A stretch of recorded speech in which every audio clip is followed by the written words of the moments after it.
पडत्या पावसात हेमंत येतोयस. हे नारियल आहे, हे कोकण,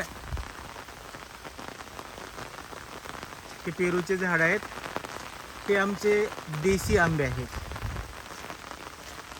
इकडे नायट्रोजन फिक्सेशनसाठी मूग लावलाय लिंबाच्या बागेत.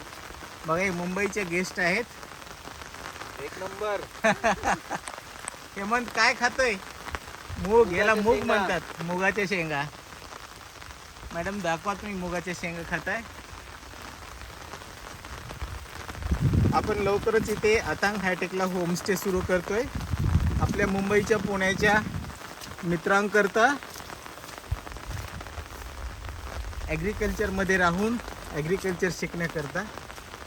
इथे पलीकडे स्विमिंग पूल आहे, फिशिंग आहे, पोल्ट्री आहे, गोट्स आहेत आणि सगळ्या प्रकारच्या भाज्या आहेत, रोपं आहेत. आणि इथलं ऑर्गॅनिक कॅबेज एक्सपोर्ट होणार आहे आता.